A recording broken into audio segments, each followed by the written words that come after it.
bien. Gracias, Padre Santo, Señor, porque sabemos que este es tu momento, Señor. Este es el momento que has esperado para que nosotros podamos estar contigo, Señor, aprender de tu palabra, crecer contigo, Señor.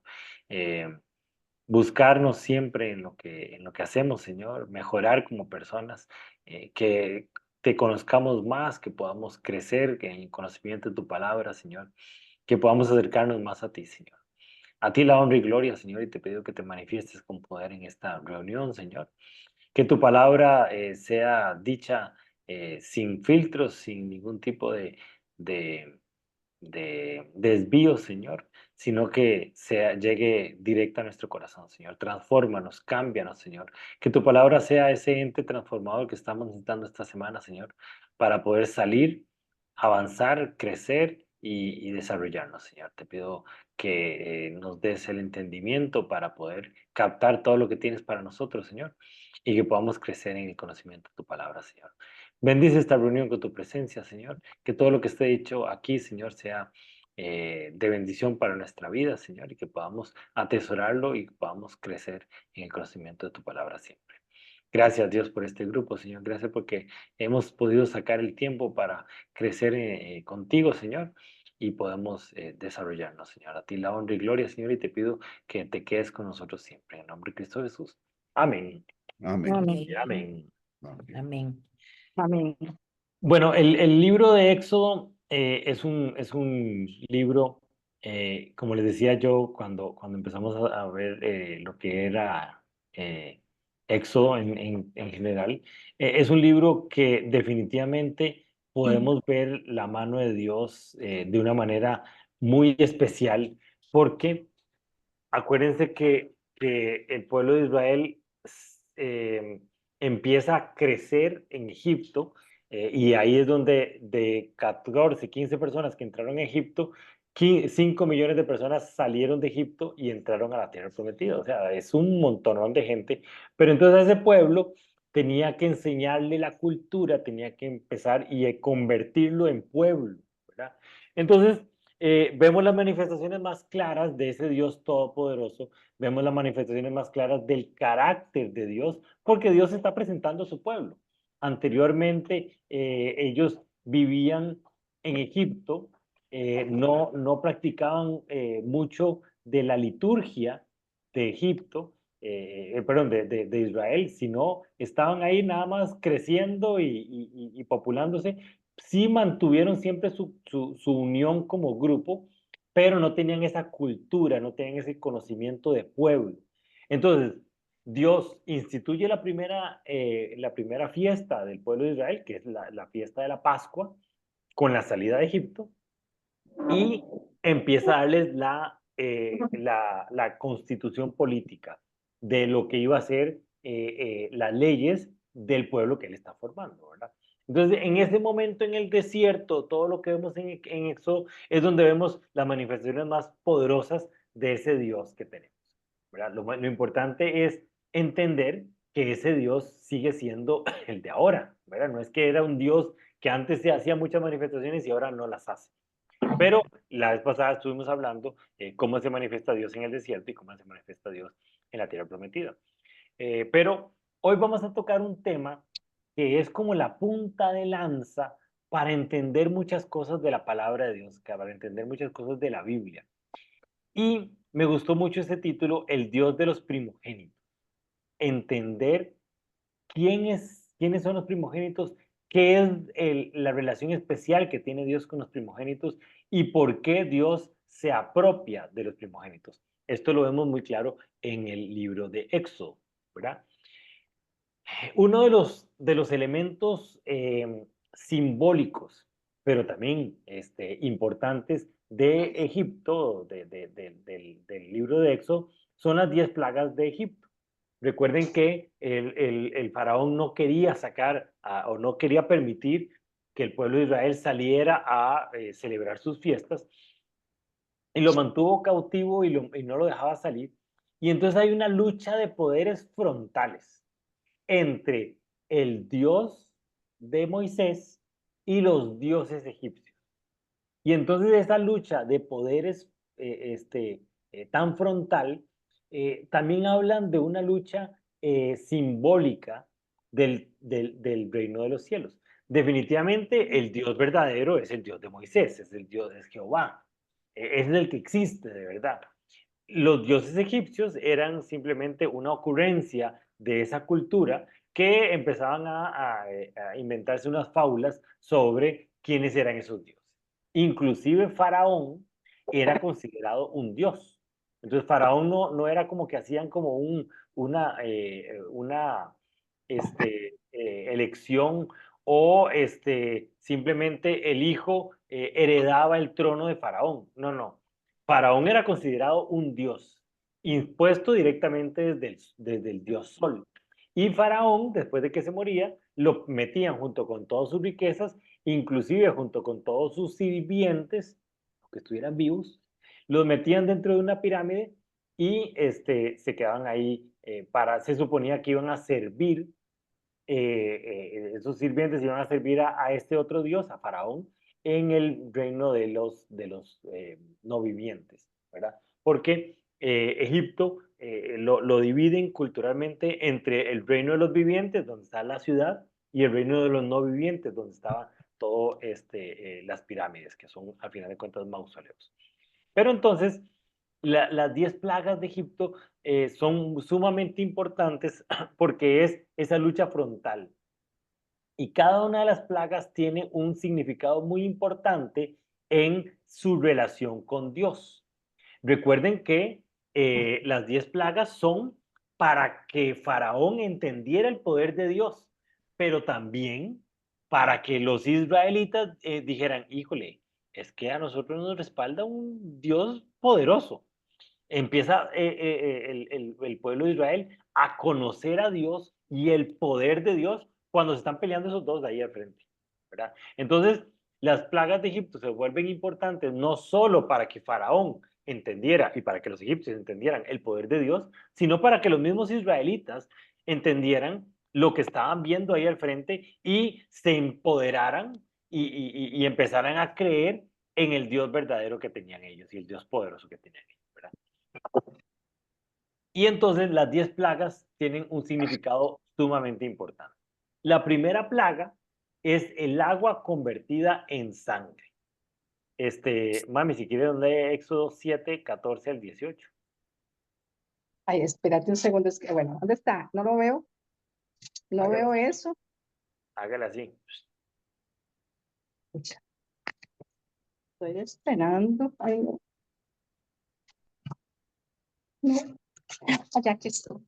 Vamos Ya. a ver si es. Espérese para ver. Ay, Es que señor. como la tiene así, debe estar chiquitita. Entonces, dele vuelta. Sí, Ahí ya, está. ya, sí. Este, es esta, pero no se me volvió.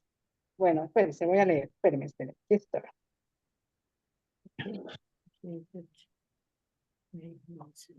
Ay, qué pena. No, mejor ponga otro y ahorita lo pongo bien, mi amor. Es que no sé. Ok, doña Mari, si quiere, nos lee ahí Éxodo 7. Bueno, Éxodo 7, 14 al 18.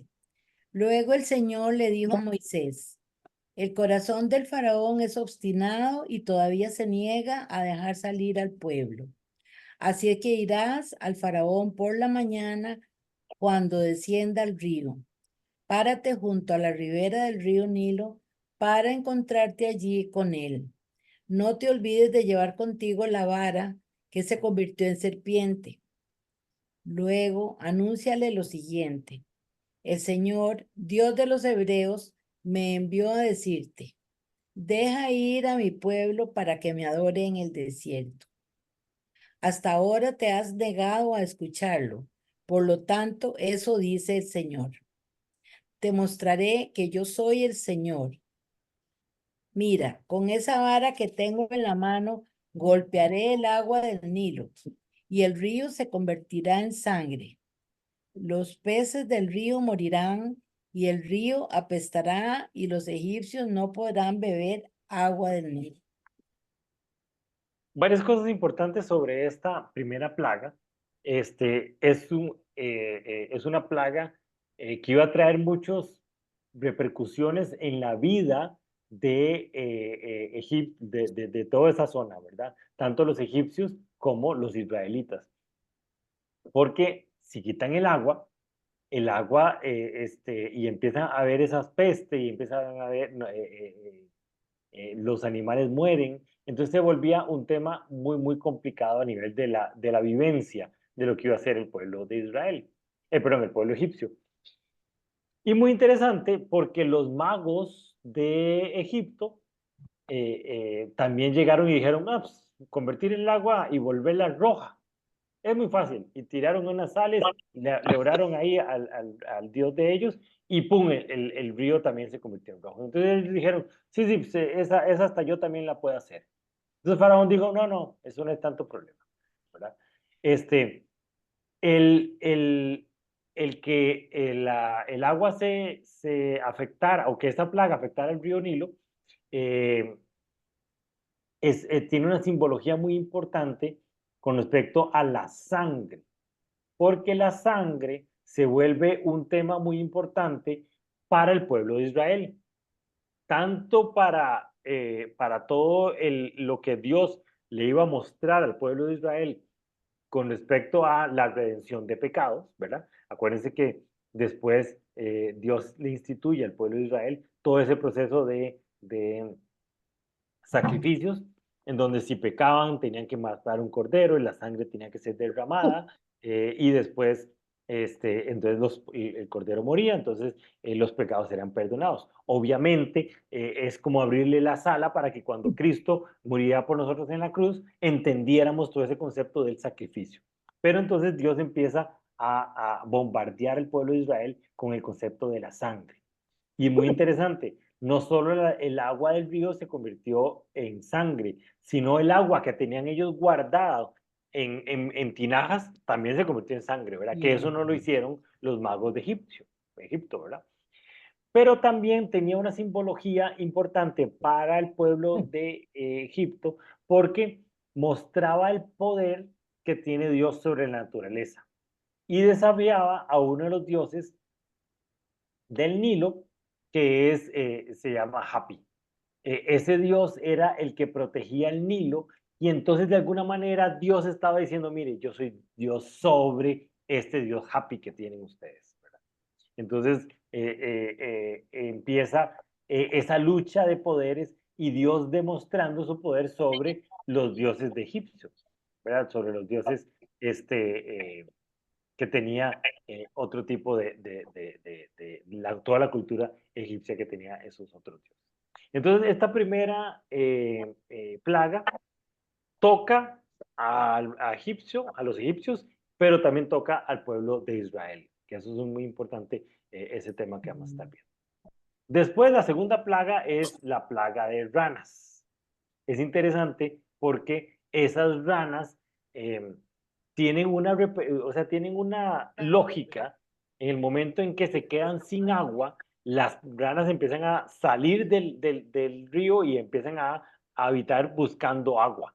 Entonces era una repercusión lógica sobre la crisis que estaba pasando ese ecosistema en ese momento, ¿verdad? Pero también tiene su implicación espiritual. Entonces, Javier, si quieren nos lee ahí Éxodo 8 del 1 al 4. Entonces el Señor le dijo a Moisés, regresa a ver al faraón y anúnciele lo siguiente. Esto dice el Señor, deja ir a mi pueblo para que me adore. Si te niegas a dejarlo ir, enviaré una plaga de ranas para todo tu territorio. El río Nilo se calmará colmará de ranas. Saldrán del río y se meterán a tu palacio, hasta en tu dormitorio y sobre tu cama. Entrarán en la casa de tus funcionarios y de tu gente. Incluso saltarán en tus hornos y en los recipientes donde amasan tu pan. Las ranas saltarán sobre ti, sobre tu gente y sobre todos tus funcionarios. Bueno, es lógico entender que iba a ser bastante desagradable que le salieran ranas por todo lado, ¿verdad? Además de que las ranas son bastante feitas, pero es muy interesante como Dios le dice a Faraón, vea, va a llegar a toda su parte legislativa, va a llegar a todo su gobierno. Vamos a poner en jaque todo lo que usted tiene protegido en su ciudad y yo me voy a meter ahí y yo voy a hacer lo que yo quiera ahí adentro, ¿verdad?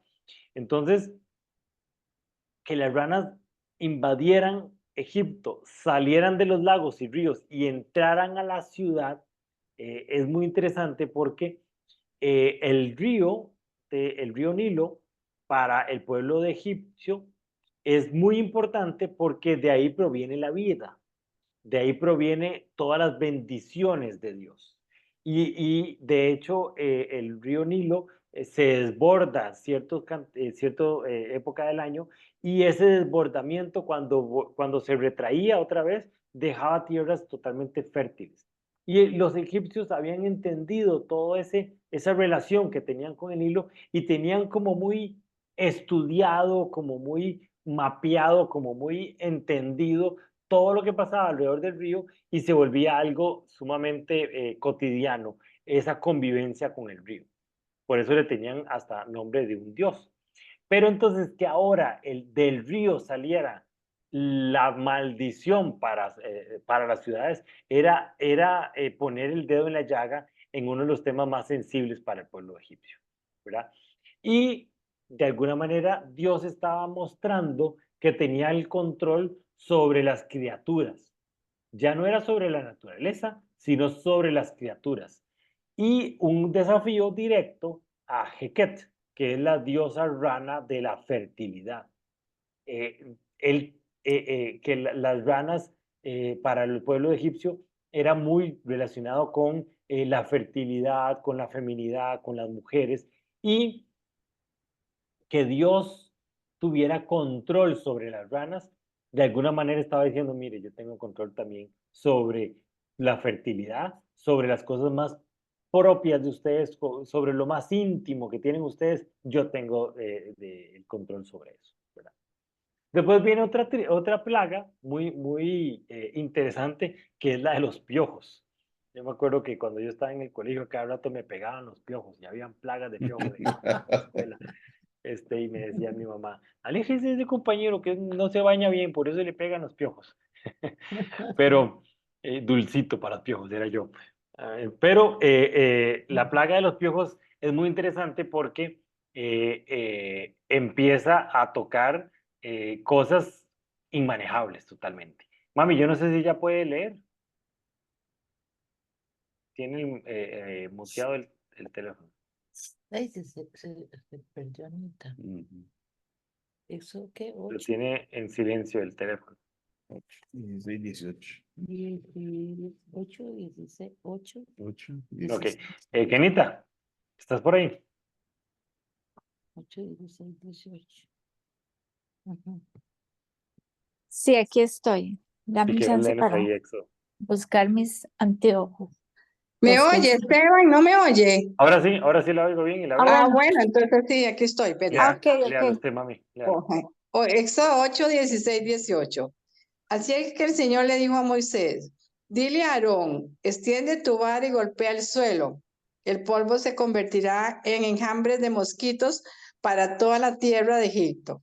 Entonces Moisés y Aarón hicieron tal como el Señor les ordenó. Cuando Aarón extendió la mano y golpeó el suelo con su vara, los mosquitos infectaron todo el territorio y tanto los egipcios como sus animales quedaron cubiertos de ellos. Todo el polvo de la tierra de Egipto se convirtió en mosquitos. Los magos del faraón intentaron hacer lo mismo mediante sus artes ocultas, pero esta vez no pudieron.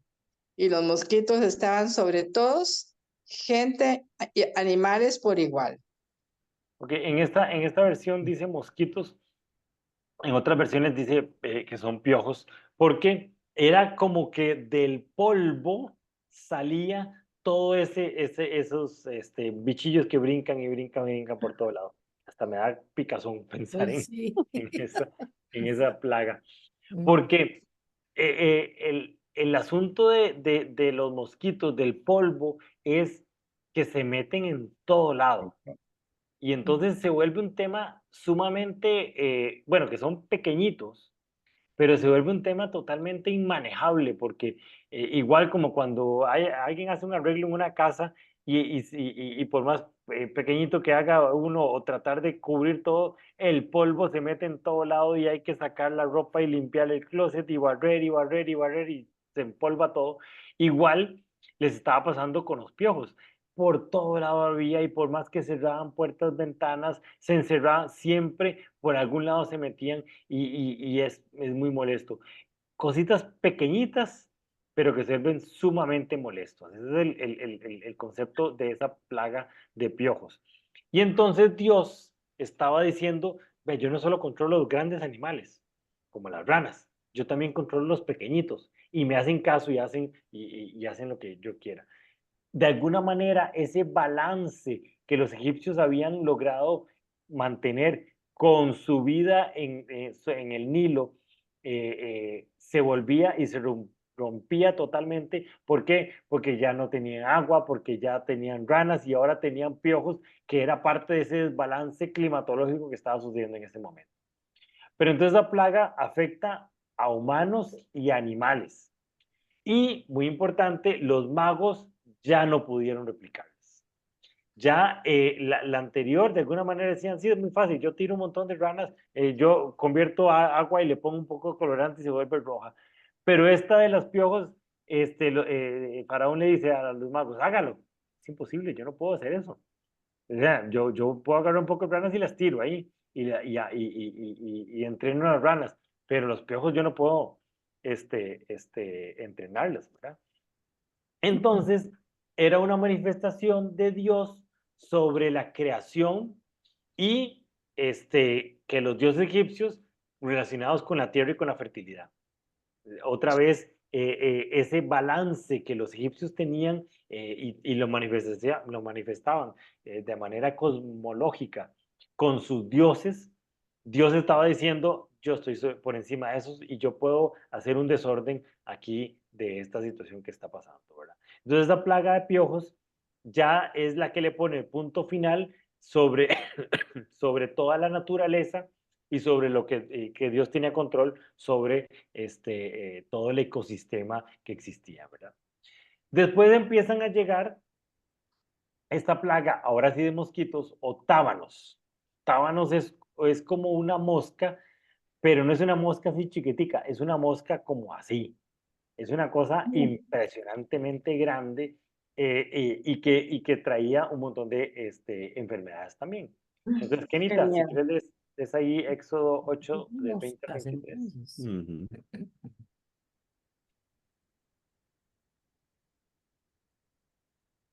Sí, ya voy a buscar mis anteojos. Es que estoy sin Yo anteojos. los he buscado ya.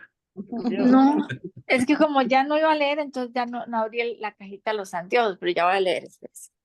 Y ya ahorita prendo la cámara, es que estoy aquí enfrente a mil cosas. No se preocupe. Dice así. Éxodo 8, 20, 23. Luego el Señor le dijo a Moisés, mañana levántate temprano y párate delante del faraón cuando baje el río y dile, esto dice el Señor, deja ir a mi pueblo para que me adore. Si te niegas, enviaré enjambres de moscas sobre ti, tus funcionarios, tu gente y todas las casas. Los hogares egipcios se llenarán de moscas y el suelo quedará cubierto de ellas. Pero esta vez haré una excepción con la región de Gosén, donde vive mi pueblo. Allí no habrá moscas. Entonces sabrás que yo soy el Señor y que estoy presente incluso en el corazón de tu tierra. Haré una clara distinción entre mi pueblo y tu pueblo. Esta señal milagrosa ocurrirá mañana. Entonces, esos tábanos, o sea, esos moscones enormes que traían también consigo un montón de enfermedades, empiezan a llenar la ciudad de Egipto y esa ciudad tenía diferentes barrios. En su momento, una de las mejores tierras había sido designada para el pueblo de Israel, que les habían mentido, ok, yo quiero que ustedes vayan a la mejor zona, que es ahí en Gosén. El pueblo de Israel se quedó ahí en Gosén, ahí fue donde creció y después de alguna manera el pueblo de Israel, el pueblo egipcio, los había como resguardado y decían, por favor no se salgan de ahí. ¿Verdad? Cuando muere el faraón y el pueblo de Israel se vuelve esclavo de egipcio. Pero en esta plaga específicamente ya Dios empieza a hacer una diferencia y empieza a mostrar quién es el pueblo escogido por Dios.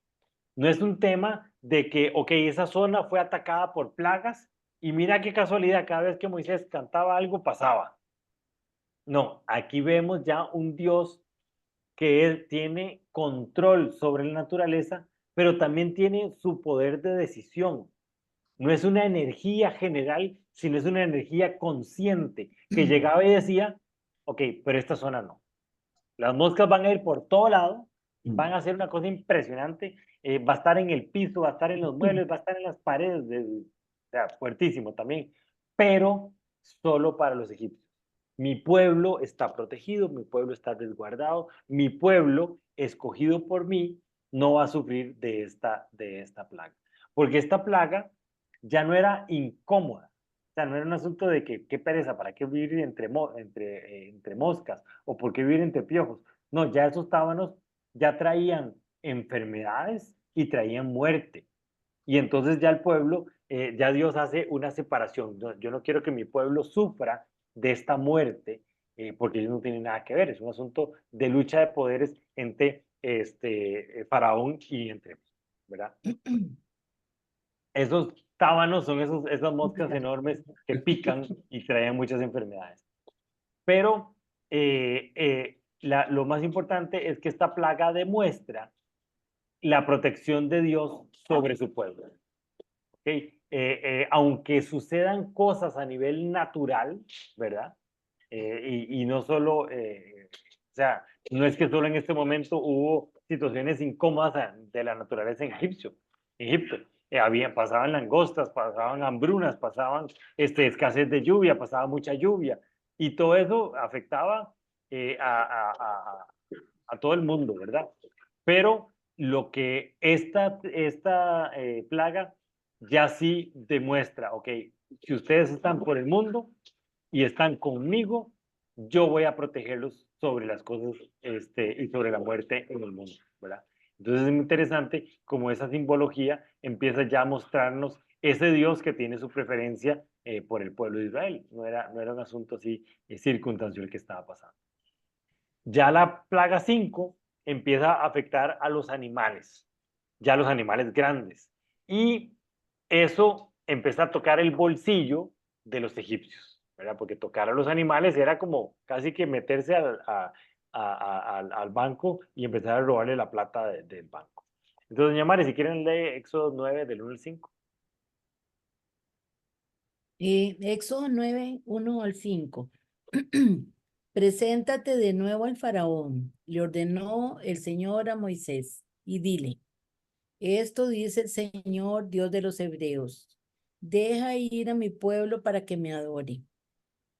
Si continúas reteniéndolo y te niegas a dejarlo salir, la mano del Señor herirá a todos tus animales, caballos, burros, camellos, ganado, ovejas y cabras, con una plaga mortal. Sin embargo, el Señor nuevamente hará una distinción entre los animales de los israelitas y los de los egipcios. No morirá ni un solo animal de Israel.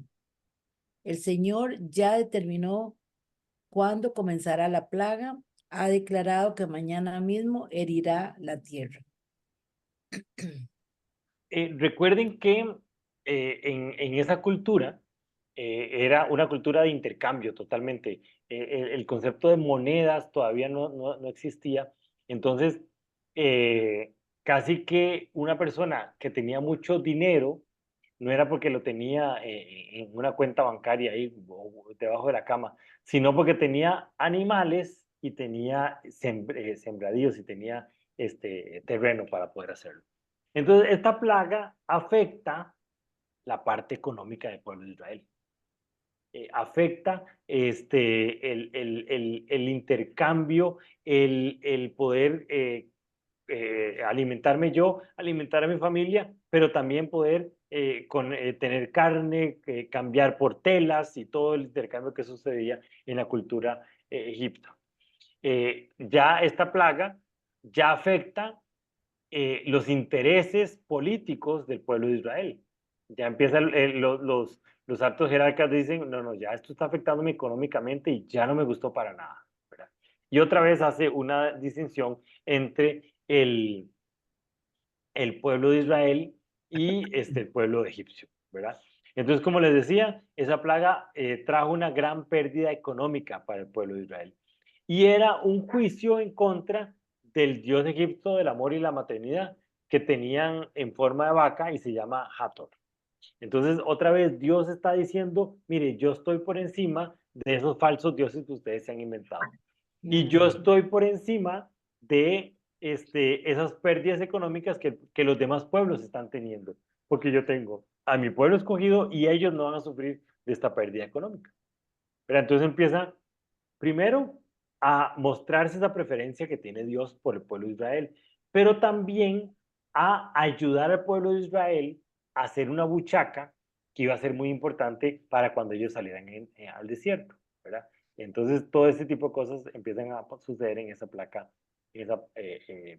5. La plaga 6 es de úlceras. Esta me recuerda siempre a Job. Recuerden que Job también en algún momento le empezaron a salir llagas malolientes y úlceras por todo lado. Pero entonces es interesante esto. Don Javier, si quieren leer Éxodo 9, 8 al 12. Entonces el Señor les dijo a Moisés y a Aarón: tomen puñados de hollín de un horno de ladrillos y que Moisés lance el hollín al aire a la vista del faraón. La ceniza se esparcirá como el polvo fino sobre toda la tierra de Egipto y provocará llagas purulentas en las personas y los animales por todo el territorio. Entonces Moisés y Aarón tomaron hollín de un horno de ladrillos y se pararon ante el faraón. Mientras él observaba, Moisés lanzó la ceniza al aire y brotaron llagas purulentas tanto en las personas como en los animales. Ni los magos podían estar delante de Moisés, porque también ellos estaban afectados con las llagas, igual que los egipcios. Pero el Señor endureció el corazón del faraón, y tal como el Señor había dicho a Moisés, el faraón se negó a escuchar. Sí, problema con ese faraón. Este empieza a afectar todo el proceso de las primeras 5 llagas, ya empiezan a tener repercusiones en los cuerpos de las personas. Casi que como cuando uno deja una cosa pequeñita, como un pecado pequeñito, que no sé, ahí no me estorba, ahí simplemente lo dejo, aprendo a vivir con él y ese pecado pequeñito en algún momento empieza a salir y es esa llaga purulenta y hedionda en el cuerpo de la persona, ¿verdad? Empieza Dios a mostrarle al pueblo de Israel lo que produce el pecado en las personas. Que es esa cosa pequeñita que poquito a poco la dejamos de entrar en nuestra vida y al final de cuentas, si no hacemos nada, se vuelve esa llaga maloliente, ¿verdad? Entonces, esa llaga trajo úlceras dolorosas, tanto humanos como animales, pero otra vez, los que estaban en Egipto, no para el pueblo de Israel. Y demuestra el juicio divino sobre el cuerpo y la salud del cuerpo humano, ¿verdad? Ya no es un asunto de animales, ya no es un asunto económico, ya es sobre el cuerpo humano de las personas y cómo Dios tiene control sobre eso y de lo que está pasando. La 7ª plaga es el granizo. El granizo es una plaga interesante porque estamos en Egipto. Es un tema complicado. Mami, si quieren leer Éxodo 9 del 13 al 19. Éxodo 9 del 13 al 19. Luego el Señor le dijo a Moisés: mañana levántate temprano, regresa a ver al faraón y dile: Esto dice el Señor, Dios de los hebreos. Deja ir a mi pueblo para que me adore. De lo contrario, enviaré más plagas sobre ti. Tus funcionarios y tu pueblo, entonces sabrás que no hay nadie como yo en toda la tierra. A estas alturas bien podría haber ya extendido mi mano y haberte herido a ti y a tu pueblo con una plaga capaz de exterminarlos de la faz de la tierra. Sin embargo, te he perdonado la vida con un propósito, mostrarte mi poder y dar a conocer mi fama por toda la tierra. Pero todavía actúas como señor y dueño de mi pueblo. Te niegas a dejarlo salir. Por eso, mañana a esta misma hora enviaré la granizada más devastadora que haya habido en toda la historia de Egipto. Rápido, manda que tus animales y tus siervos regresen del campo para ponerse a salvo. Cualquier persona o animal que quede afuera morirá cuando caiga el granizo. Entonces empezamos a ver que después vamos a verlo un poco más adelante en la última plaga, en la 10ª plaga, pero esta plaga se vuelve como muy lógica, ¿verdad? Cuando está empezando a caer granizo, corra, busque el refugio, porque si una pelota de hielo le cae en la cabeza, hasta ahí llegó.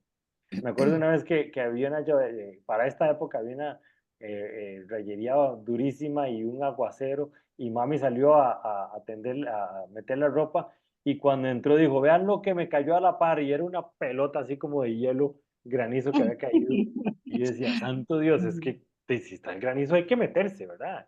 Y muchas veces ha pasado que cae sobre los carros y les hace abolladuras a los carros o revienta parabrisas y todo. Entonces era lógico que el pueblo de Israel y el pueblo de Egipto buscaran el refugio. Y entonces ese tema de que busquen refugio si no se mueren, no era como muy,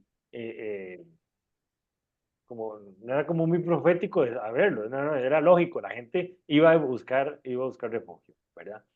Entonces, ese granizo, interesante porque estaba acompañado con fuego. El granizo caía como hielo, pero en el momento que cae, hacía fuego alrededor de eso. Entonces, empieza a traer destrucción a toda la parte de los cultivos, ¿verdad? Y otra vez, otra afectación económica a la tribu o al pueblo de Egipto, ¿verdad? Y era otro juicio directo en contra de Nut, la diosa del cielo, y Shu, el dios del aire, que eran otros dioses que tenía Egipto, ¿verdad? Y de alguna manera Dios está diciendo, mire, yo estoy por encima de eso que está ahí. Eso estaba muy metido en la cultura egipcia, pero también estaba muy metido en la cultura hebrea, ¿verdad? Y Dios tenía que mostrarse poderoso a todos esos mini dioses y todas esas fábulas que el pueblo de Egipto había empezado a hacer. La octava tribu, la octava plaga, es de langostas. No son las langostas de mar, ¿verdad? Las que uno se come y que la princesa Marina las tiene riquísimas. No, eran Vale el anuncio. sí, son como grillos que... Como que chapulines son, langostas son como exactamente, chapulines, ¿no? como chapulines son, Sí, que se comen todos los sembradíos, las cosechas. los siembros. Kenita, si quieres lees ahí Éxodo 10, del 1 al 2. Sí. Éxodo 10 del 1 al 2. Entonces el Señor le dijo a Moisés, regresa a ver al faraón y vuelve a presentar tus demandas. Yo hice que él y sus funcionarios se pusieran tercos con el fin de mostrar mis señales milagrosas en medio de ellos. También lo hice para que ustedes pudieran contarles a sus hijos y a sus nietos acerca de cómo puse en ridículo a los egipcios, acerca de las señales que realicé en medio de ellos y para que ustedes sepan que yo soy el Señor. Entonces, mucho de lo que hablamos la vez pasada sobre el Dios de los milagros y para qué es que suceden los milagros, empezamos a verlo en esta plaga número 8, donde Dios dice, vea, recuerden esto que están viviendo, cuéntenlos a sus nietos y vean cómo yo puse en ridículo a los egipcios.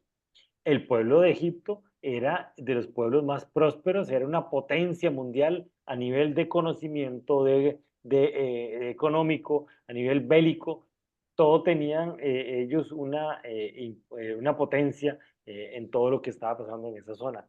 Y que Dios, por medio de piojos, langostas, mosquitos, empezara a arrodillar al pueblo egipcio, era poner en perspectiva quién era el Dios que estaba dirigiéndolos a ellos, ¿verdad? Empieza esta plaga a demostrar que Dios tiene relación, Dios tiene autoridad, inclusive sobre las ciudades de Egipto, ¿verdad? No era un tema de que controla las aguas, controla los vientos, controla las cosas externas, no, no, controla lo interno y lo más profundo del pueblo de Egipto. La plaga número 9 es de la oscuridad. Este es súper interesante cómo sucede, ¿verdad? Doña Mari, si quieren leer Éxodo 10 del 21 al 23. 10, 21 al 23. Luego el Señor le dijo a Moisés, extiende tu mano hacia el cielo y la tierra de Egipto quedará en una oscuridad tan densa que podrá palparse. Entonces Moisés extendió su mano hacia los cielos y una densa oscuridad cubrió toda la tierra, toda la tierra de Egipto por 3 días. Durante todo ese tiempo, las personas no pudieron verse unas a otras, ni se movieron. Sin embargo, la luz no faltó en ningún momento donde vivían los israelitas. Vean qué interesante porque ya empiezan a suceder cosas en 3, ¿verdad? Entonces, esa oscuridad densa duró 3 días. Entonces, Dios empieza a tirar ciertos como ganchos para que la gente entendiera y se vaya preparando para que cuando 2000 años después llegara Jesús y que pasara muerto, por así decirlo, 3 días, era esa misma oscuridad que había sucedido en esa plaga de Israel, ¿verdad? O la plaga de Egipcio. Y llegamos después a la última plaga, a la plaga de la muerte de los primogénitos.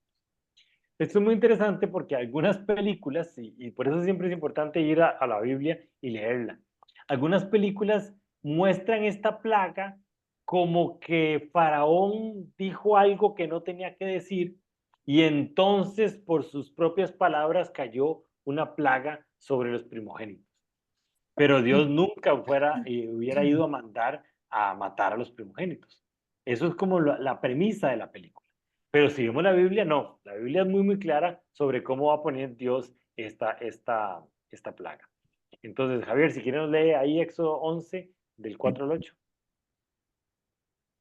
Así que Moisés le dijo al faraón, esto dice el Señor, hoy a la medianoche pasaré por el corazón de Egipto. Todo primer hijo varón de cada familia de Egipto morirá, desde el hijo mayor del faraón, el que se sienta en su trono, hasta el hijo mayor de la sirvienta más humilde que trabaja en el molino. Incluso la primera cría de todos los animales morirá. Entonces se oirá un lamento desgarrador por toda la tierra de Egipto. Un lamento como nunca antes hubo, ni habrá después. Sin embargo, entre los israelitas habrá tal tranquilidad que ni siquiera un perro ladrará. Entonces sabrán que el Señor hace una distinción entre los egipcios y los israelitas. Todos los funcionarios de Egipto correrán a buscarme y caerán al suelo ante mí y me suplicarán, por favor, vete, apresúrate y llévate a todos tus seguidores. Solo entonces miré. Luego Moisés, ardiendo de enojo, salió de la presencia del faraón. Vemos como este, esa plaga se vuelve muy, muy fuerte porque ya trae la muerte hacia los primogénitos. ¿Por qué a los primogénitos? ¿Qué significa esa muerte? Y esta sí afectaba a todo el mundo. Perfecto. Eh, Abriendo Wikipedia. Las otras de alguna manera, usted se podía resguardar y hacerlo normalmente y eso iba a traer la protección. Pero esta otra ya empieza a hablar de liturgia, empieza a hablar de cómo voy a evitar que esa plaga vaya a afectarme. Ya empieza a hablar sobre la cultura y sobre las tradiciones litúrgicas, o sea, de su relación con Dios, iban a empezar a implementarse para el pueblo de Israel, ¿verdad? ¿Por qué los primogénitos? ¿Qué es el asunto con los primogénitos y qué es esa relación que tenía Dios con los primogénitos? Además de que afectan de alguna manera también una parte económica, ¿verdad? Porque tanto para la cultura egipcia como para la cultura israelita, los primogénitos son los que heredaban las riquezas de la familia. Los primogénitos eran los que se llevaban el apellido y de alguna manera también se llevaban todos los recursos económicos y continuaban el proceso que la familia había levantado, ¿verdad? Entonces los hijos primogénitos no empezaban de cero, empezaban de donde terminaron los papás. Y aunque algunos papás daban una porción igual de importante para los demás hijos, los hijos segundos o terceros crecían siempre a la sombra de ese primogénito que estaba ahí, ¿verdad? Pero ¿por qué los primogénitos? ¿Y qué es lo que esa relación que tiene Dios con los primogénitos, verdad? Para entender los primogénitos, tenemos que entender que Dios es el Dios de los primogénitos. Dios tiene una relación especial con los primogénitos y Dios es el dueño de los primogénitos. Veamos a ver que ese concepto de Dios de los primogénitos es la herencia, la responsabilidad y la redención hacia el pueblo de Israel, perdón, hacia los primogénitos del pueblo de Israel, ¿verdad? Cuando el papá está en su lecho de muerte y le da la bendición a su primogénito, ¿verdad? Cuando, por ejemplo, cuando Isaac estaba ahí y le da la bendición, se le iba a dar a Jacob y, híjole, se me olvidó el segundo nombre, Esaú. Esaú. Cuando le iba a dar la bendición a Esaú, iba esa bendición junto con la herencia económica, junto con todo lo que significaba eso ser el primogénito y no solo económico, sino también espiritual, de alguna manera se ponía a la cabeza de su familia para llevar y continuar el legado que había hecho la familia, ¿verdad? Entonces el primogénito heredaba toda esa herencia económica, pero también heredaba toda esa herencia espiritual. Veamos a ver qué fue lo que pasó con por inicio, el concepto de primogénito y por qué era para Dios tan importante el concepto de primogénito. Doña Mari, si quieren leer Génesis 4, del 4 al 5. Génesis 4, del 4 al 5. Cuando crecieron, Abel se hizo pastor de ovejas, mientras que Caín se dedicó a cultivar la tierra. Al llegar el tiempo de la cosecha, Caín presentó algunos de sus cultivos como ofrenda para el Señor. Abel también presentó una ofrenda, las mejores partes de algunos de los corderos que eran primeras crías de su rebaño. El Señor aceptó a Abel y a su ofrenda, pero no aceptó a Caín ni a su ofrenda. Esto hizo que Caín se enojara mucho y se veía decaído. Cuando en el puro inicio, ¿verdad? Adán y Eva tuvieron a Caín y Abel, y Caín se hace agricultor y Abel se hace pastor de ovejas. Llegan a presentarle la ofrenda a Dios sobre lo que ellos habían cultivado. De alguna manera, Adán le había inculcado a sus hijos ese concepto de esto no lo dio Dios, hay que agradecérselo a Dios, hay que presentárselo a Dios y hacer ofrendas, ¿verdad? Recuerden que esto es en Génesis. Todavía no había, no se había formado un pueblo con una liturgia, con un montón de leyes, con un montón de culturas. Esto es en el puro inicio. Y desde el puro inicio, Dios empieza a mostrarse agradecido con los primogénitos. Veamos que la ofrenda de Abel era de los primeros crías del rebaño de los corderos. No era cualquier cría. Y no era una cría que era bonita, no, era la primera cría del rebaño. En cambio, Caín lo que dio fue algunos cultivos. Ahí dio algunas, dio lo que le sobraba. Y entonces la ofrenda es agradable a Dios cuando le devolvemos a Dios los primogénitos. Cuando le devolvemos a Dios lo primero. Porque para Dios siempre va a ser lo primero y lo mejor. Cuando uno habla el concepto de el diezmo y cuando uno habla el concepto de darle y devolverle a Dios lo que es de él, no es que usted agarra cualquier 10% de lo que usted ganó. No, usted tiene que agarrar el primer 10%. No es que usted agarra su salario, paga todas las deudas y de lo que le sobró, del diezmo. No, no, no. Es, usted llega a su salario, usted aparta la primera parte, el primer 10%, y se supone que el primer pago que uno tiene que hacer es el diezmo, ¿verdad? Porque para Dios la ofrenda correcta es lo primero y lo mejor. No es cualquier 10%, es el primer 10%. Porque Dios nos dio el 90% general, ¿verdad? O el resto del 90%. De alguna manera redimimos. O sea, le decimos a Dios, esta parte que es suya se la devuelvo y el 90% que me quedó es un 90% que ya viene con la bendición de Dios. Ya viene con todo ese espíritu de multiplicación de Dios, ya viene con todo ese espíritu de abundancia de parte de Dios. Sí, nosotros le devolvemos a Dios sus primogénitos, lo primero, ¿verdad?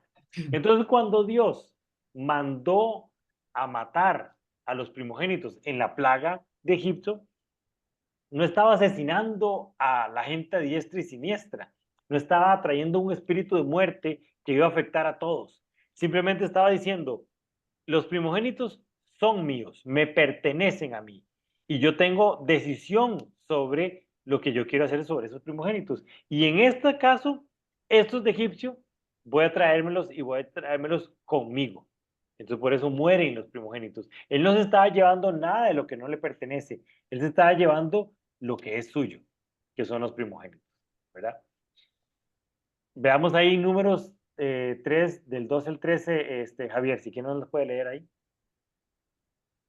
Mira, yo he escogido de entre los israelitas a los levitas para que sirvan como sustitutos de todo mi primer hijo varón del pueblo de Israel. Los levitas me pertenecen a mí porque todos los primeros hijos varones son míos. El día que herí de muerte al primer hijo varón de cada familia egipcia, aparté para mí a todo primer nacido de Israel, tanto de personas como de animales. Ellos son míos, yo soy el Señor. Veamos como Dios aquí en Números está recordando la plaga de Israel, pero también está diciendo, mire, yo en el momento que agarro lo mío, santifico el resto. Y entonces en el momento en que yo me llevé a los hijos, a los primeros hijos egipcios, el resto que quedó, yo lo aparté y lo bendije y es de bendición para mí. Yo me llevé a los egipcios y dejé a los de Israel. De alguna manera, estaba, bueno, mostrando también su preferencia por el pueblo de Israel, pero de alguna manera estaba también santificando las familias israelitas, santificando todo el resto de lo que quedó ahí. Entonces, esas son las responsabilidades y bendiciones que tienen los primogénitos. Entonces, Dios asignó a los levitas, que eran los primogénitos, o sea, como sustituto de esos primogénitos, para que sirvieran en el tabernáculo. De alguna manera, Dios agarró a esa tribu, la apartó, y esa tribu, primero que nada, no iba a tener tierra, sino lo que iban a dedicarse los levitas era a administrar todas las cosas del templo, toda la liturgia. Y por medio del diezmo, el pueblo de Israel le pagaba a los levitas para que ellos pudieran ejercer su cultura y ejercer todas sus responsabilidades ahí en el templo. Si usted lo ve si usted empieza a leer con lujo de detalle todo lo que pasó antitos del exilio, antitos de que el pueblo de Israel perdiera la tierra prometida, antitos de que se había levantado una profeta ahí media extraña como reina como el rey de Israel, siempre lo que pasaba es que el pueblo dejaba de diezmar y los pobres levitas ya no tenían plata para subsistir. Entonces tenían que empezar a trabajar. Y entonces lo primero que Dios decía, vea, los levitas no pueden trabajar, no deberían de trabajar. Los levitas están asignados para que hagan toda la administración del templo. Pero si ustedes no les pagan los diezmos, entonces me están robando a mí. ¿Por qué le están robando a él? Porque entonces ya él no podía tener esa relación con su pueblo. Ya Dios no podía tener esa relación con sus primogénitos. Ya Dios no podía tener esa relación con la gente que lo andaba buscando a él. ¿Por qué? Porque los pobres levitas tienen que comer todos los días. Y si no les alcanza con los diezmos, tienen que ir a buscarse el sustento, ¿verdad? Entonces, lo primero que hace en Nehemías, por ejemplo, cuando, reconstruye las puertas o la muralla, lo primero que dice es, mire, necesito que ustedes empiecen a diezmar, porque los pobres levitas tuvieron que ir a buscarse un trabajo porque no les alcanza con lo que ustedes les dan miserias, ¿verdad? Porque no es lo que nos sobra lo que tenemos que devolverle a Dios, sino es lo primero y lo mejor lo que le tiene que devolver uno a Dios. Y vean qué interesante como el pueblo de Israel, como Dios protege a los levitas. Imagínense que si todas las 12 tribus de Israel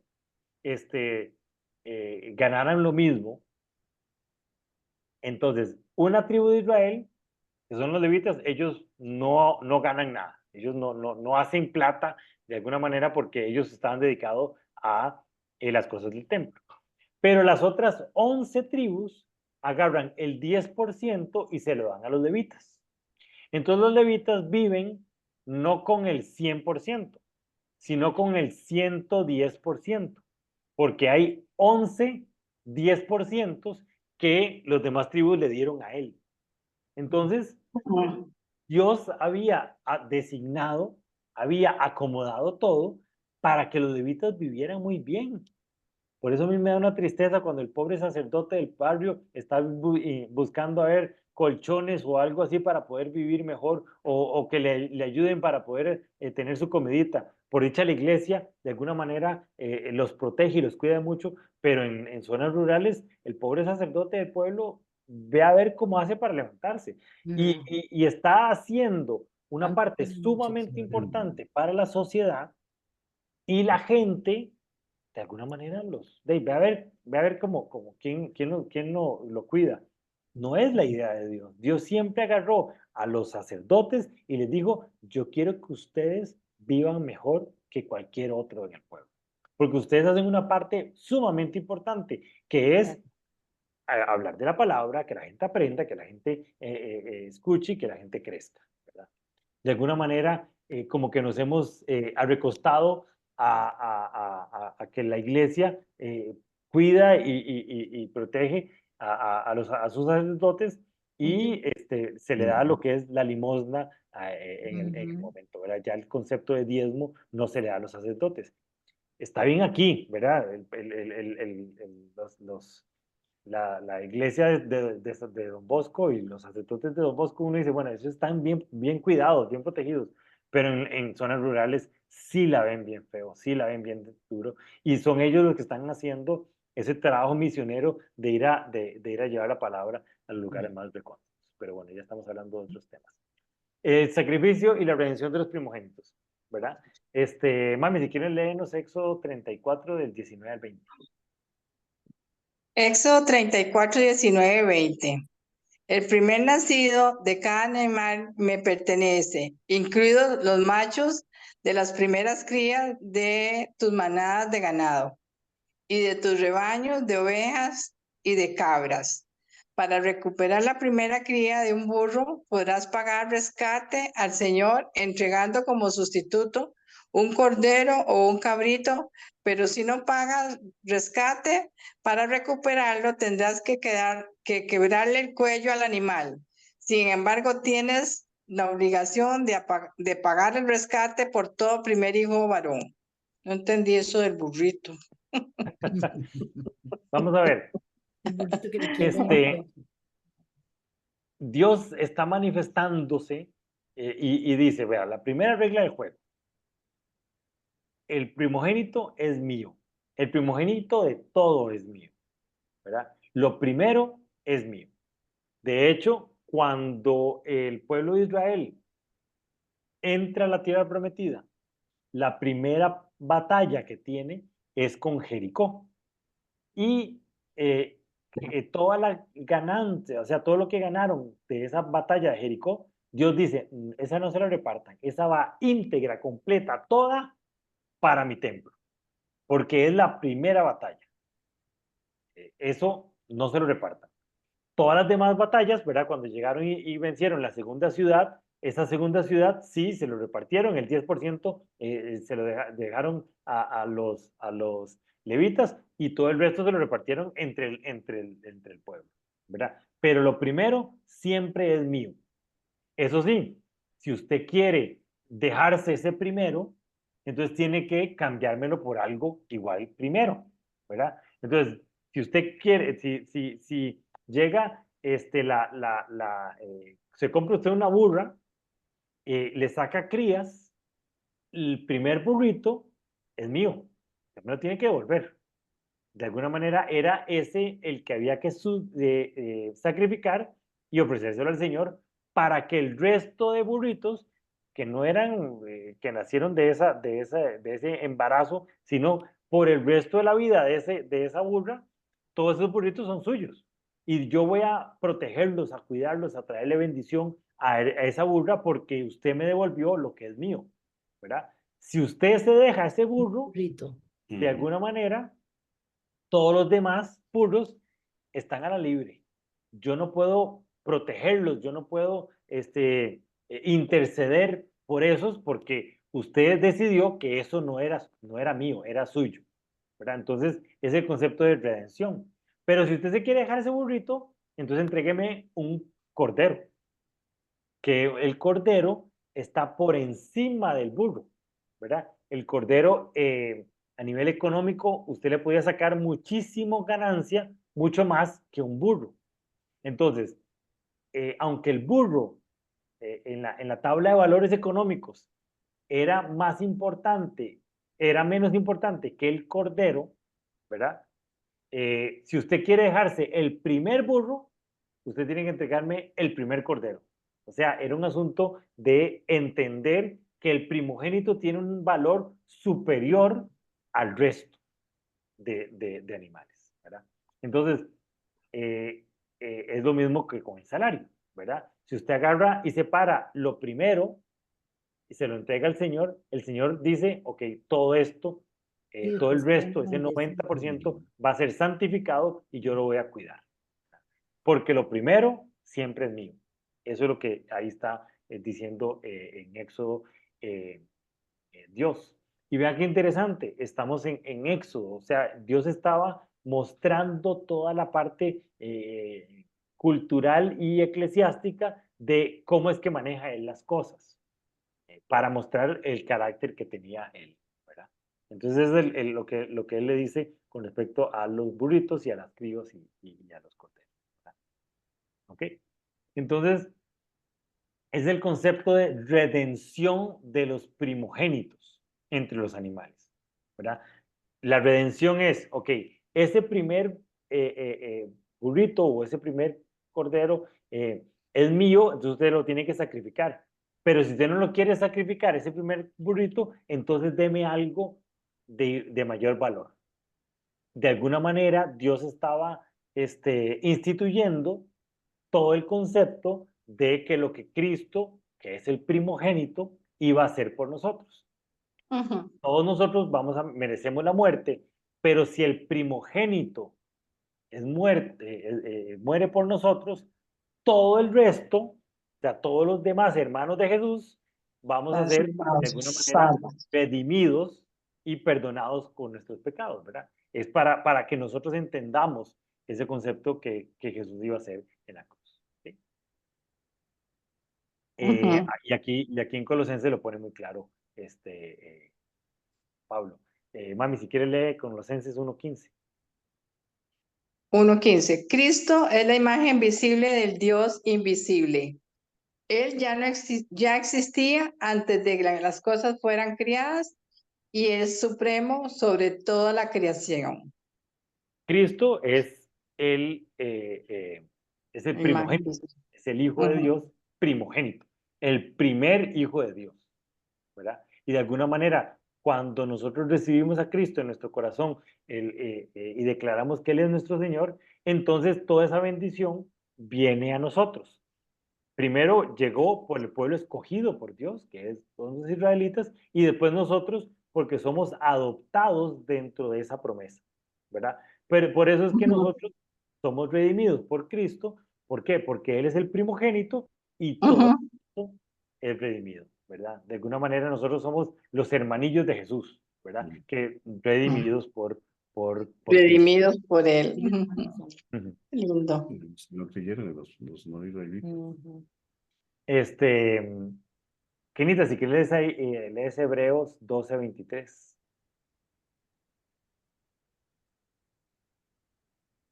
Hebreos 12:23. Ustedes han llegado a la congregación de los primogénitos de Dios, cuyos nombres están escritos en el cielo. Ustedes han llegado a Dios mismo, quien es el juez sobre todas las cosas. Ustedes han llegado a los espíritus de los justos que están en el cielo y que ya han sido perfeccionados. Eso es lo que les decía de Jesús. Jesús, cuando Él muere, redime el resto y ya nosotros podemos sentirnos libres de pecado. ¿Por qué? Porque el primogénito ya fue redimido por nosotros. ¿Ok? Entonces, lo que quiero que nos quede claro es que para Dios siempre va a ser lo primero y lo Sí. mejor, ¿verdad? El concepto de que Dios es el Dios de los primogénitos es devolverle a Dios lo que ya es de Él, ¿verdad?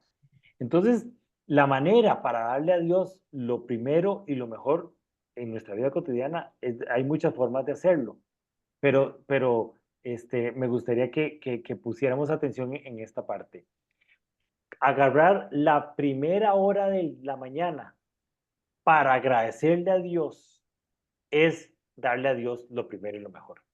Si nosotros agarramos, y muy personalmente para mí, antitos de acostarme, lo primero o sea, lo único que yo estoy pensando es, ya quiero dormirme porque estoy sumamente cansado. Pero si agarramos ese momento para orar, vamos a agarrar la peor hora del día, el peor momento, nos vamos a quedar dormidos. En cambio, si nos levantamos ahí fresquitos de la mañana y esa hora y ese momento lo agarramos para agradecerle a Dios ese nuevo día, para encomendarle nuestra jornada, para hacer antes de comenzar nuestra rutina, para ver cómo Dios va a actuar en él, para hacer nuestra lectura bíblica, estamos dándole a Dios lo primero y lo mejor. Entonces, escojamos la hora del día que es más conveniente para nosotros, para que le demos a Dios lo primero y lo mejor. Siempre, y a mí hizo gracia ahora, todas las plagas de Israel, Jehová empezaba diciéndole a Moisés, vaya bien tempranito, Bien dígale a tempranito. Faraón tal cosa, ¿verdad? Y también Dios nos dice, agarren la primera hora del día y oren. Esa es para Dios lo primero y lo mejor, ¿verdad? Tal vez la mañana no necesariamente sea nuestro mejor momento, ¿verdad? Pero sí debería ser el mejor momento el que agarremos para hablar a Dios. Yo sé que doña Mari no es matutina, ella es más vespertina y nocturna, pero entonces si esa es la mejor hora, agarremos esa hora para darle a Dios, ¿verdad? Para contribuir con la obra de Dios, con los recursos, con nuestras finanzas, ¿verdad? Lo que es el diezmo y las ofrendas, es importante también agarrar lo primero y lo mejor para dárselo a Dios. No es cualquier 10%, es el primer 10% de nuestras posesiones materiales y todo lo que nosotros tenemos. Y cuando le pidamos la dirección a Dios, pidámosle la dirección a Dios en el primer momento. No es como que oramos y le decimos, Dios, tome control, empezamos nosotros a hacer loco y cuando nos damos cuenta de ya no hay nada que hacer. Pero en cambio, si antes de tomar las decisiones nos sentamos y oramos y decimos, Dios, ¿qué es lo que usted quiere que hagamos de esto? Estamos dándole lo primero para tomar decisiones y para pedir dirección. No es cuando ya tenemos el agua al cuello que empezamos a pedirle a Dios dirección, sino ahí estamos buscando un Dios que nos ayude a salvar de nuestras tortas y no más bien un Dios que nos dirija y nos guíe, ¿verdad? Obedecer la voluntad de Dios, aunque no nos guste, sacar tiempo para orar y para conocer la voluntad de Dios, también es darle a Él lo primero y lo mejor, ¿verdad? La obediencia a veces no tiene nada que ver con nuestros gustos. A veces obedecer a Dios es hacer algo que no nos gusta, pero eso es también darle a Dios lo primero y lo mejor. Y después, entregarlo todo, el amor a Dios sin reservas ni condiciones. Dice, hay quienes aman a Dios dependiendo si contestan otras peticiones. Dios es Dios y no un genio de la lámpara mágica. Amarlo sin reservas, ya sea que te sane o no, ya sea que te libera a tu ser querido de la muerte o no, ¿verdad? Entender que Dios es soberano y hace lo que quiera, también es darle a Él lo mejor. Y reordenar las prioridades y poner a Dios como prioridad número uno. Debería ser nuestra prioridad número uno en nuestra vida. Dios tiene que ser el número uno en nuestra vida. Muy importante, y siempre hago este paréntesis, una cosa es poner a Dios de número uno y otra cosa es poner a la iglesia o la organización de número uno, que muchas veces pasa. Hay matrimonios que pasan metidos dentro de la iglesia o uno de las personas pasa metido dentro de la iglesia y dice, yo estoy poniendo a Dios como prioridad número uno.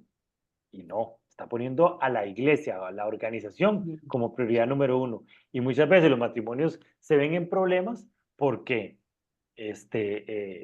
la otra persona está metida dentro de la iglesia y no valora las cosas de Dios.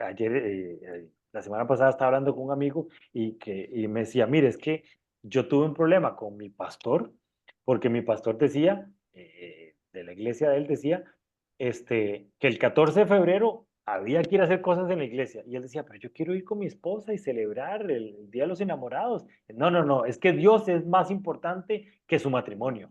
Entonces, vaya y el 14 de febrero páselo en la iglesia, en el Ministerio de Matrimonios. Y él dijo, no, está equivocado.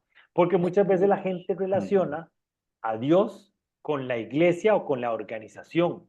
Y cuando usted pone a Dios, usted tiene que poner a Dios de número uno, pero lo que va de número dos es su matrimonio. Y lo que va de número 3 o 4 es la iglesia. Entonces hay que tener mucho cuidado con eso, ¿verdad? No poner por encima la iglesia de nuestro matrimonio y poner a Dios por encima de nuestro matrimonio.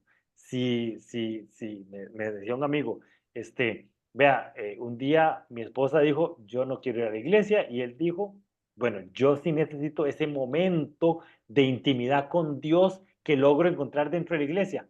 Yo me voy para la iglesia porque necesito esa relación con Dios, ¿verdad? Entonces hay que tener muy claro de qué es poner a Dios como número uno de nuestra prioridad en nuestra vida. Entonces, como conclusión, tenemos que reconocer la intención de Dios en mostrarnos a los primogénitos y poder ver la autoridad y primacía que tiene Dios, la comprensión de la importancia de la devoción y la consagración de Dios en nuestra vida, el agradecer la redención que encontramos en Jesucristo, el primogénito, y el compromiso de vivir de acuerdo a la posición y la responsabilidad que tenemos como primogénitos espirituales en Cristo, ¿verdad? Tenemos que recordar la importancia de conocer la soberanía de Dios sobre nuestras vidas y la bendición que viene a honrarlo y servirlo. Además, nos señala a Jesucristo como el primogénito sobre toda la creación, cuya redención nos asegura un lugar especial y una herencia eterna en el reino de Dios. Y encontrar a Dios en el Éxodo, encontrar a Dios en todas esas cosas impresionantes y maravillosas que a veces las sentimos muy lejanas de nuestra realidad. Cuando vemos esas grandes manifestaciones de Dios, a veces las sentimos muy lejanas en nuestra realidad. Y por eso me gusta terminar con este versículo. Jesucristo es el mismo ayer, hoy y por los siglos. Entender que ese mismo Dios 13:8. todopoderoso de Éxodo también es el mismo Dios que podemos encontrar en nuestro lugar de oración y que Jesucristo es el mismo de ayer, hoy y siempre. Dios nunca cambia. Él sigue siendo el mismo y nosotros somos los que deberíamos de adaptarnos a lo que Cristo nos está pidiendo. Y eso es lo que tengo para ustedes esta semana. No sé si tienen alguna duda, pregunta. Yo tengo una pregunta. Dígame. Muchas gracias. Dios lo bendiga. ¿Cuánto tiempo fue el que duró el asunto de las plagas? Desde la primera plaga de que se convirtió el río, el agua en sangre, hasta la muerte de los primogénitos. Porque, digamos, a mí me quedaba la duda si era de un día y la otra, ahí me aclaró que eran la una de 3 días de oscuridad. Pero, ¿cuánto tiempo transcurrió de la primera plaga a la 10ª? Yo no creo que haya durado mucho tiempo en todas las plagas, ¿verdad? Tampoco creo que sea una diaria, ¿verdad? Pero a mí siempre me queda la duda si la sangre, o sea, si el río hecho sangre duró lo que duraron todas las plagas, como que fueron acumulativas, o que se acabó la sangre y después empezó la de las ranas, ¿verdad? Un día leí un estudio naturalista, por así decirlo, para tratar de explicar todas las plagas y cómo el ecosistema, a través de una disrupción, como por ejemplo que toda el agua de la zona se haya contaminado, cómo eso repercutía en que sucediera lo demás, ¿verdad? Entonces, como les decía, si el río se llena o sea, si el río envenena a todas las criaturas, eso tiene una repercusión en que las ranas que viven en el río salgan y se metan en otros lugares, ¿verdad? Entonces es muy lógico pensar que a raíz de la contaminación de las aguas, entonces las ranas salieron y invadieron la ciudad. Entonces debería ser como muy seguido entre una cosa y la otra, ¿verdad? ¿Verdad? La palabra de Dios no explica, no dice tiempos entre una plaga y la otra. La única que habla es de que hubo 3 días de oscuridad, Correcto. pero no habla de otros tiempos. Entonces, cualquier explicación sería especulativa. Sí me imagino que fueron seguiditas, porque era un asunto de dele y dele y dele para romperle ese Para asunto tocar el corazón de Faraón, ¿verdad? Faraón. Sí. Es interesante porque al principio Moisés no pide que el pueblo de Israel salga de Egipto. Lo que le dice es, miren, necesito que mi pueblo vaya al desierto 3 días, hagan sus ritos y vuelvan otra vez a Egipto. Ellos no estaban pidiendo la liberación de Egipto. Después es que a raíz de todo este montón de cosas que los egipcios dijeron, mire, ya no queremos verlo a esos muchachos, por favor, sáquelos del pueblo. Y la gente les pagó plata, les dio un montón de dinero para que le dicen, vea, por favor, agarre sus chunches y se me va, porque ustedes solo cosas feas están trayendo aquí para Egipto. Pero entonces yo sí creo que fue en un tiempo corto, no sé, no dice cuánto hubo entre una plaga y la otra, y tampoco sé si fueron acumulativas. No sé si venían sangre, ranas, piojos, todos al mismo tiempo lo tenían, ¿verdad? Hubiera sido Ujú. un asunto Sí, duro. porque, perdón, porque la misma suciedad del río alrededor del pueblo hacía que pudieran haber tenido piojos, también Las ranas, los moscos. dañada la piel, ¿verdad? O sea, todo eso fue como yo pienso seguido, pero vino como una cosa con la otra, ¿verdad? Exacto. Parecida. Sí, sí.